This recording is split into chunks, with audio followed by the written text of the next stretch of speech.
안녕하세요. 기념품. 네, 너무 반갑습니다. 한겨신문 김환입니다. 네, 반갑습니다. 별게 없을게요. 한국에는 얼마 만에 오신 거예요? 지금 9개월 만에. 9개월이 이주하시고. 당연했죠. 그 확진자 수로 봐서는 우리 대한민국이 2만 9천인가 2만 8천 그 정도인데 너희도 그 정도. 노르웨이도 그 정도. 한데 너희 초인구는 대한민국 초인구의 10대 1. 노르웨이의 좀 뭐 경각심이라고 그래야 되나? 그건 어때요? 한국 사람 비교하면? 없습니다. 노르웨이 사람들은 마스크나 이런 거는 어떻게? 제 필요도 없어요. 아, 진짜. 쓰는 사람들. 수업을 좀 받으시고 시작하겠습니다. 네, 이쪽으로 지금 마스크 벗어도 네, 되네. 이제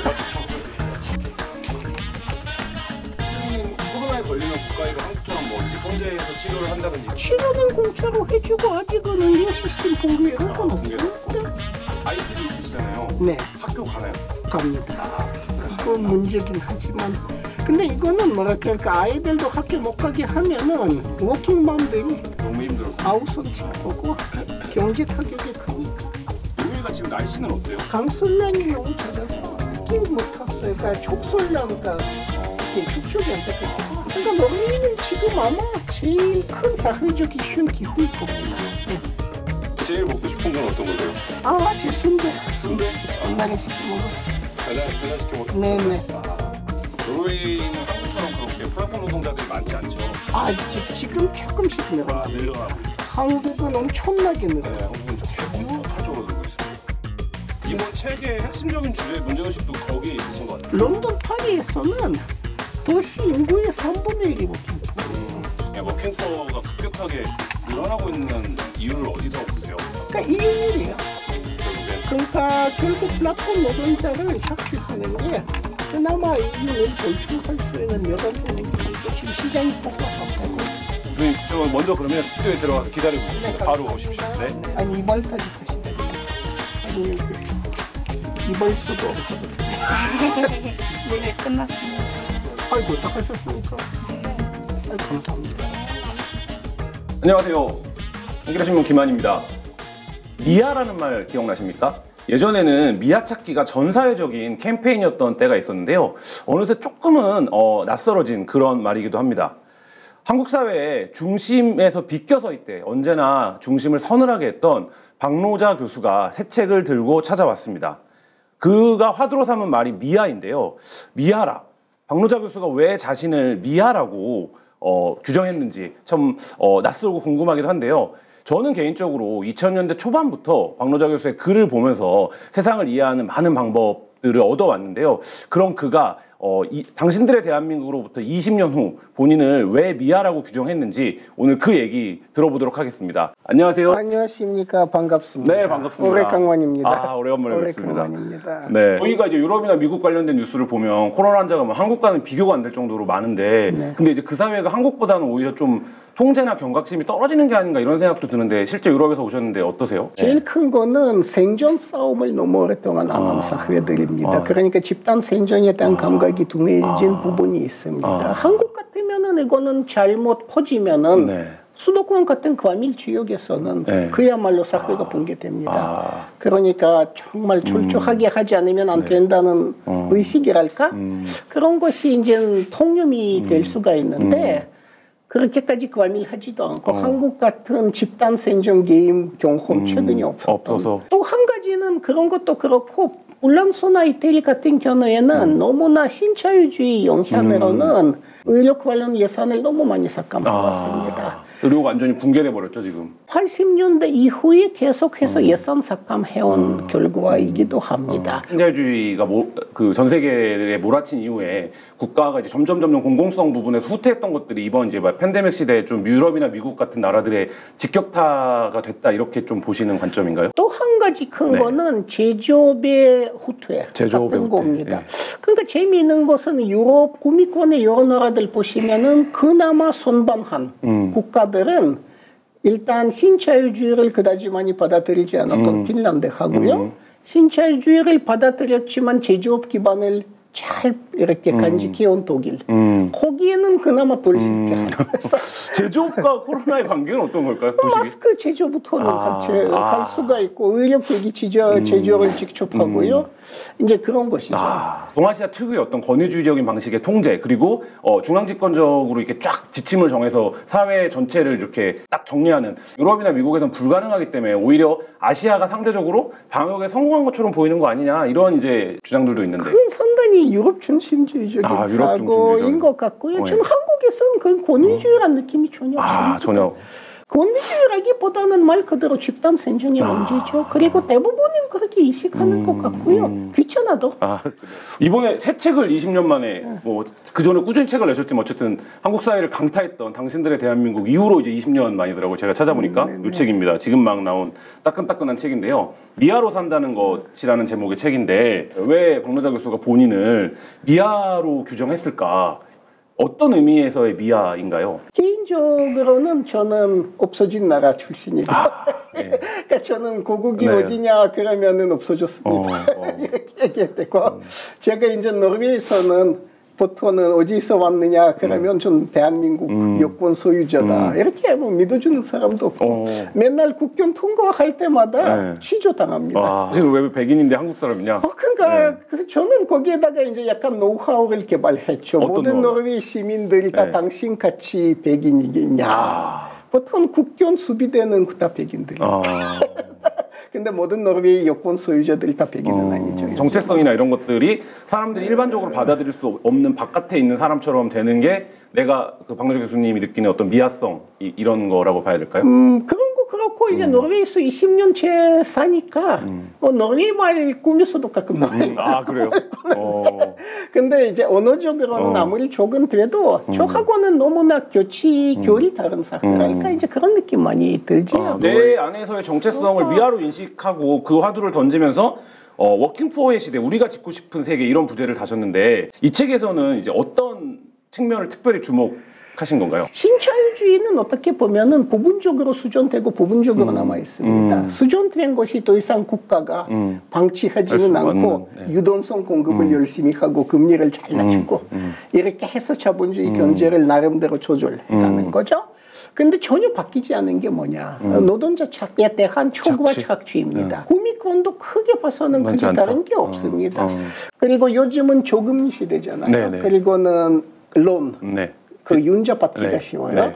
그러니까 잘 사는 사람도 잘 살게 되고 그런 반면에 못 사는 사람은 너무나 못 살게 되죠. 전 세계적으로 노동을 통해서 어쨌든 계급이라든지 존재를 상승시키는 게 더 이상 불가능해진 이 구조가 전 세계에 자리를 잡게 된 가장 근본적인 이유는 어떤 거라고 보세요? 말크스주의 경제학 급장에서 얘기하면 1945년도에 새로운 자본의 주기가 시작됐습니다. 근데 이 주기라는 것이 70년, 80년 정도 되면 다 되는 것인데 이 주기 첫 기간에는 그 상승기라고 하죠. 상승 국면이라고 하죠. 이윤율이 유지가 되는데 하강 국면에는 이윤율이 떨어집니다. 말크스가 발견한 유명한 법칙인데 경향적인 이윤율 조화라고 하죠. 그래서 지금 보니까 제조업 이윤율은 유럽에서는 바닥권이죠. 이윤을 뽑자면은 공장 이전을 하는 겁니다.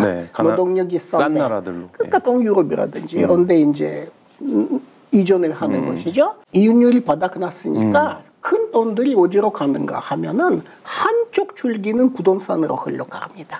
한국은 그거는 갭 투자니 뭐니 해서 특별히 두드러지는 현상이에요. 그리고 또 큰 줄기가 어디냐면 금융 투기로 가고요. 그리고 그러다가는 또 피라미드가 무너지죠. 그리고 또 한 가지는 서비스업으로. 그런데 서비스업 같은 경우에는 이미 과잉 경쟁 상태이고 하기 때문에 이윤을 뽑자면은 노동력의 값을 최하로 되도록이면은 노동자를 탈노동자화시켜야 합니다. 그러니까 모양을 자영업자처럼 이렇게 해갖고 고용주 사실상의 고용주인 플랫폼 자본은 고용주로서의 모든 의무들을 다 유지방기합니다. 그렇게 해서 자연업체로 둔갑당한 노동자를 마음대로 착취할 때 착취하고 책임질 때 책임하는. 지금 이제 이런 자본의 위기 그리고 그 세계적인 구조의 변화가 전 세계적인 청년들을 불안하게 만들고 청년들을 제일 먼저 덮칠 수밖에 없는 이런 상황이라고 보시는 거네요. 2년 전이었지. 네. 불란서에서는 네. 황색 조끼라는 커다란 사회적 반란이 일어났는데 제가 그때 시위자들이 네. 외쳤던 이야기들을 네. 이렇게 반손 들으면서 네, 네. 황색 조끼를 입은 한 네, 네. 어머니가 외쳤던 게 뭐였냐면 본인이 한 달에 받는 그 비소일 해갖고 네. 한 달에 받는 게 950유로라고 100만 원 약간 넘짓한 네네. 돈인데 파리에서는 집세 그쵸. 내고 네. 낼 거 다 내고 나면은 그래서 한 달 월급 받기 직전에 며칠 동안 거의 굶는다고. 그러니까 비소일 존직하게 하고 혼자 아이를 키우는데 먹고 살 수가 없다. 저는 그 이야기 들으면서 느꼈던 게 어떤 면에서는 플랫폼 노동이란 그러니까 워킹 푸어를 착취하는 플랫폼 노동이라는 이 자본의 새로운 형태는 어떻게 보면 우리를 19세기 중반으로 다시 타임머신 타고 가게끔 만드는 그러면 지금 이제 그런 구도가 이미 무너졌다 이렇게 진단하시는 건가요? 직전에 따라서 헬도 있고 첨단도 있죠. 아, 네. 그런 데는 예를 들어서는 IT 계통이라든가 네, 네. 그런 계통에 속하는 한국인 고학력자가 근로계약을 잘 맺어갖고 독일로 가면은 네. 잘 살 수도 있어요. 하지만은 뾰족한 기술이 없고 투자할 돈이 없으면은 그 엄청난 그 값싼 노동의 풀로 들어갈 수밖에 없다. 들어갈 수밖에 그러니까 그건 지금 노동의 가격이 하락하는 것은 전 세계에 공통적으로 지금 나타나고 있는 현상이다 이런 말씀. 한국은 가장 두드러지고요. 두드러지고. 유럽에서도 그 경향을 그대로 보고 있고 러시아도 만만치가 않습니다. 그러니까 제가 알고 있는 대부분 경제권들이 거의 다 값싼 노동 착취로 지금 이윤을 보는 이런 사실 퇴보적인 형태로 그 돌아가고 있는 것이죠. 미아로 산다는 곳에서 제가 인상적이었던 대목들을 몇 가지가 있었는데 그 중에 하나가 이제 남한을 벗어난다 이런 의미로 탈람이라는 표현을 쓰셨는데 거기 있으면 탈람도 있어야죠.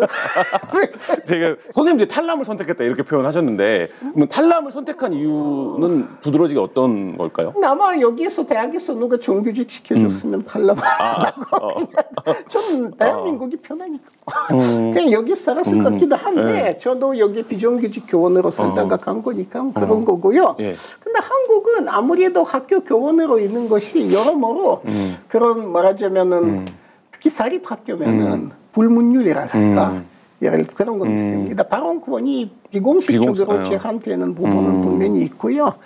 밥그릇이 밖에 있으면 편하죠. 이제 뭐 어느 사회든지 위계 질서는 있는데 한국이 특히 급여 사회다 이렇게 진단을 하셨는데 이 급여 사회는 박노래 교수님 생각하는 급여 사회는 어떤 건가요? 그러니까 원칙사는 우리 만민이 다 법안 표현해야 하고 다 같은 국민이어야 하는데 실제로 모든 근대 사회들이 물론 불평등해요. 그건 이제 근대의 태생적인 모습인데 이 모습은 대한민국에서는 말 그대로 뼈저리게. 그러니까 일반인들도 이 급의 존재를 기본적인 존재로 깔아놓고 서로를 상대하는 느낌이 아주 강해요. 그러니까 아이들끼리 보면은 친구 사귀기 전에 너네 부모 아파트 평수 이런 거 근데 따지죠. 역설적이게도 지난 몇 년 동안 한국 사회를 가장 뜨겁게 달궜던 이슈의 키워드는 공정이었거든요. 어느 공공기업에서는 비정규직들을 정규직화시킨다 하면은 또 이제는 보수 언론들이 선동을 해서 그게 불건전이다. 거기에는 시험 쳐서 들어간 사람들이 너네들 시험도 안 치고 이렇게 좋은 정권을 만나서 불건전하게 있게 된다. 이렇게 작은 것에는 엄청 화를 내요. 5채 이상의 다주택 소유자들이 지금 한 8만 명? 그 정도 되잖아요. 그리고 지금은 주택 임대 사업자로 등록한 사람은 벌써 100만 명 넘었고요. 그러니까 수많은 사람이 불로소득을 올리고 있는 것이고요. 그리고는 하도급 기업에서는 노동자 월급이 100만 원, 150만 원 이렇게 아주 싸게 노동자를 부려도 재벌들의 배당금은 계속해서 올라가고 있는 거고요. 그렇게 커다란 불건전, 그 구조적이고 커다란 불건전에 대해서 왜 화를 났는지. 그러니까 정규직도 사실은 말하자면 착취 대상이에요. 그러니까 비정규직, 정규직 차이 정도면 네. 그건 제일 큰 계급 차이는 아니고 진짜 계급 차이라면은 결국에 자본과 부동산 소유. 그러니까 소유의 차이죠. 화난 남성들에 대한 얘기가 책에 좀 있더라고요. 그러니까 이른바 페니스파시즘이라고 표현을 하셨는데 제가 좀 읽어보겠습니다. 그들은 분노합니다. 그런데 그들은 자신들을 초과 경쟁 사회의 인간 병기로 만들어버린 신자유주의나 그들의 귀중한 인생에서 2년의 시간을 빼앗은 잔혹한 군대에 분노하는 것이 아닙니다. 대신 그들은 여가부의 돈을 퍼붓는 좌파 정권을 욕하고 페미니즘을 목청껏 성통합니다. 이렇게 이제 쓰셨는데 이 이른바 이제 화난 남성 페니스파시즘에 대한 선생님의 생각은 어떤 것인가요? 그러니까 지금은 최초로 남녀 평등이 어느 정도 실현되기 시작하는데, 근데 남성들이 거기에다가 이제 화를 내는 것은 어떻게 보면은 남성들한테 피해 주는 게 여성이라기보다는 이 시스템 전체지 않습니까? 그들이 주택이 없어서 그 일단 공물주, 그러니까 집주인한테는 계속해서 착취당해야 되고, 그리고 계속해서는 이제 자본주한테 착취당해야 되고. 이 시스템이 피해를 주는데 경쟁에서는 이제 여성이라는 새로운 경쟁자가 생겼다.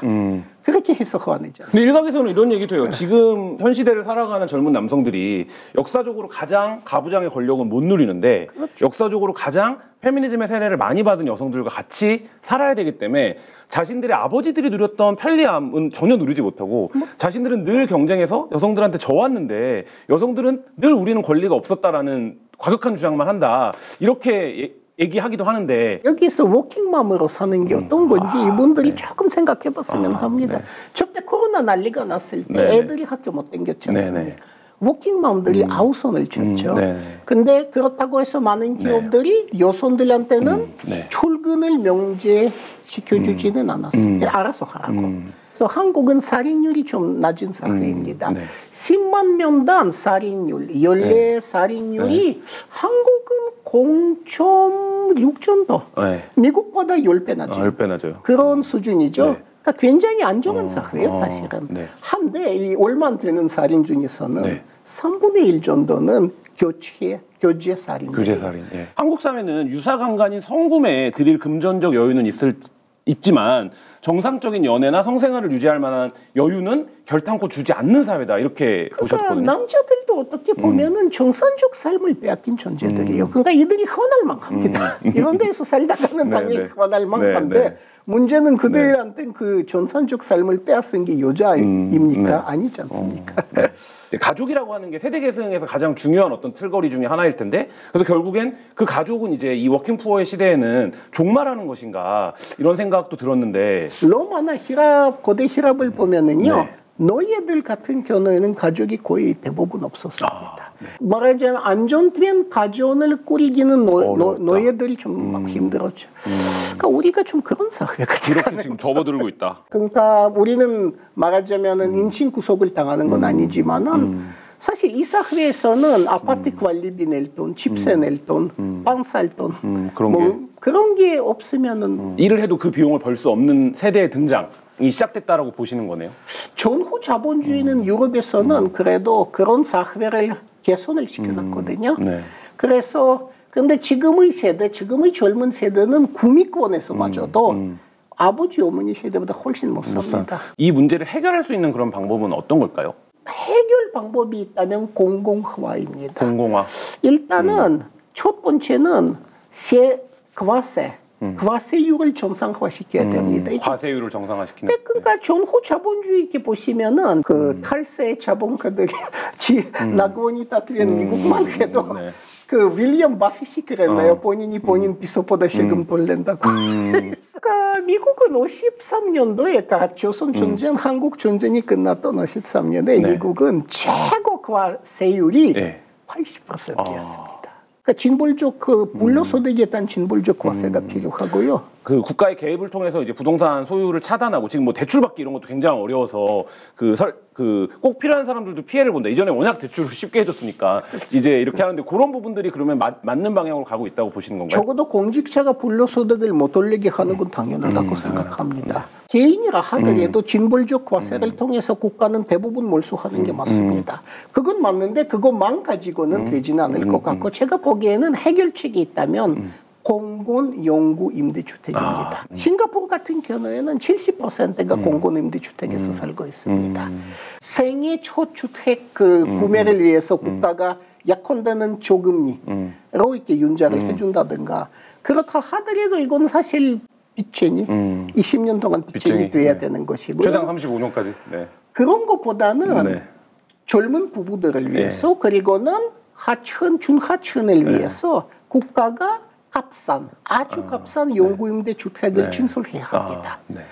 최근 몇 년 사이에 가장 뜨거웠던 한국 사회 논쟁은 역시 조국 사태. 정말 한국 사회가 완전히 진영으로 갈라졌는데, 그러니까 좀 객관적 관찰자 입장에서 조국 사태 어떻게 보셨나요? 대체로는 조국 교수님 같으신 분들이 한국 사회에서의 상류층에 속하는 거고요. 거기에 문제가 됐던 일부 부분은 상류층의 광행이었고요. 그리고는 일부분은 사실 교수 사회 광행에 가까웠습니다. 그런데 그런 건 봐야 됩니다. 상류층이란 부분 맞고 이 상류층의 광행들을 예컨대 서민들이 보면 화가 조절로 나고 그런 건 당연하지만 동시에는 예를 들어서 한국 검찰들이 아마 조국 교수의 신상을 털고 다 털었을 겁니다. 털 게 더 이상 남진 않겠죠. 근데 보세요. 대학원생 착취공 하나 안 나왔죠. 송희원 이런 게 없습니다. 이런 교수는 대한민국이 얼마나 계시는지. 아무리 검찰이 몇 개월 동안 털어도 대학원생 한 분 착취 안 한 그런 교수가 한국 사회 몇 명입니까? 오히려 검찰이 문제다 이렇게 좀. 저는 이런 거 보면서 제가 아까 다시 한 번 말씀드린 저는 조국 그 교수도 문재인 대통령도 지지하지 않습니다. 근데 그냥 딱 떠나서 이야기하자면은 검찰이 공공 권력이라기보다는 하나의 전단처럼 행동한 그런 느낌을 줄 수가 없어요. 정당처럼 행동한다. 검찰당 요새 말하는. 검찰당이죠. 그러니까 이 사회에서는 공권력이 과연 어디까지 존재하는가. 국제적인 사회 질서를 경험하신 입장에서 한 나라의 검찰총장이 대선 후보 1위가 되는 상황. 대선 후보로 거론되고 이 상황은 좀 어떻게 보세요? 한국에서는 아직까지 민주화가 됐다고 하지만은 완벽한 제도화가 안 됐다고 봐야 됩니다. 민족 제도화가 좀 미흡하다. 왜냐하면은 공권력, 검찰 권력은 원칙상은 엄격히 중립적이에요. 이 검찰 개혁은 이제 어떤 방향으로 가야 된다고 보세요? 검찰의 권력은 여태까지는 사실은 옛날에 안기부 정도로 막아냈죠.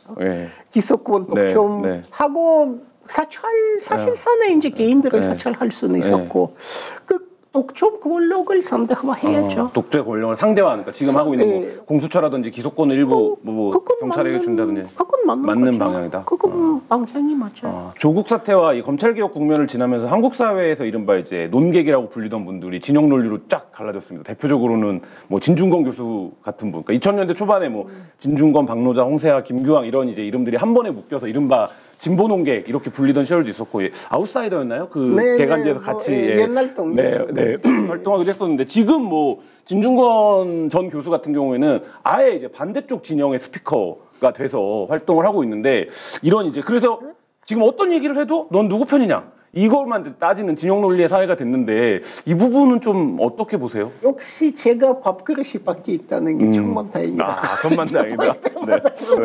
지금 여권에 대해서도 기본적으로는 한국 대기업이 핵관계를 대체로 표방하는 전단이라고 생각하고 뭐 맞는 정책도 하고 괜찮은 정책도 있고 맞는 방향으로 가는 경우도 있지만은 기본적으로는 자본의 이 핵관계를 표방한다고 생각하고 그거에 대한 아무런 애착이 없고 그러니까 저는 진영이 없어요. 제 진영은 노동당이고요. 그러니까 전 노동당 소속이니까. 진중권 교수도 뭐 노동당의 전신에서는 굉장히 열심히 활동했던 옛 동료인데 최근 진중권에 대해서는 어떻게 보십니까? 뭐라 그래야 할까?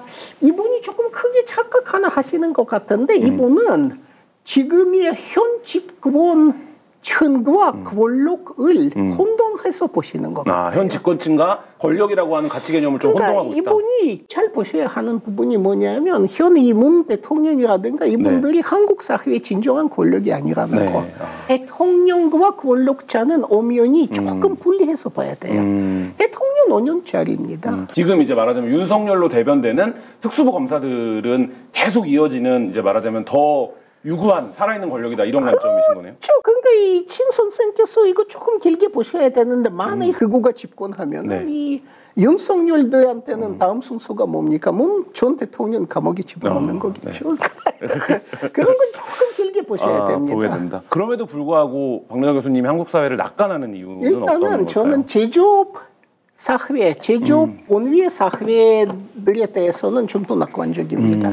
제조업 온위 사회라면은 일단 금융자본의 비정상적인 기현적인 발전으로 가지는 않고요. 또 하나는 대공장들이 남아있고요. 대공장에는 큰 노조들이 남아있습니다. 지금 한국 사회 대부분 대기업 노조들이 대단히 보수적이에요. 네. 한데 또 어떤 국면에서는 그 노조들이 이제 임원들을 갈아갖고 좀 더 급진화될 수도 네. 있죠. 또 하나는 일단 한국이 시민사회, 대항적 시민사회.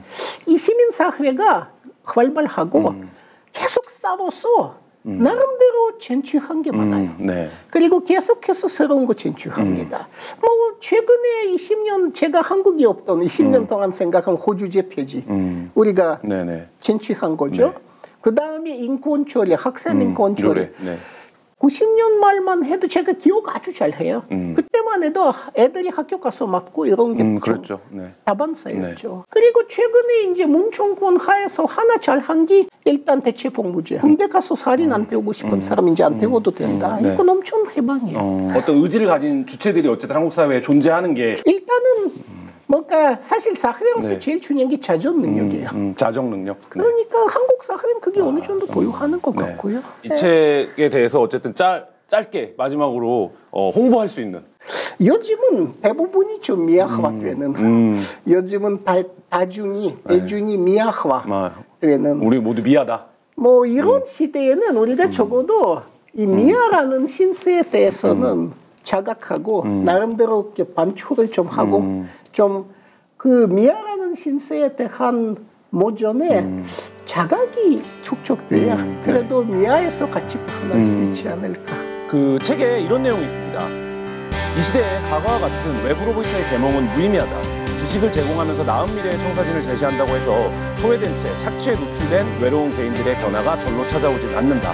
변화는 안으로부터 각자의 동심으로부터 온다. 자기의 동심으로 돌아온 사람이야말로 경쟁이 아닌 연대의 길을 택할 수 있다. 이런 대목이 저는 굉장히 인상적이었는데요. 황정 교수님의 책을 읽으시고 우리가 모두가 서로의 동심으로 돌아가서 연대할 수 있는 그런 개인들이 됐으면 좋겠습니다. 오늘 긴 시간 동안 말씀 너무 감사합니다. 길지도 않았는데. 감사합니다. 네, 감사합니다.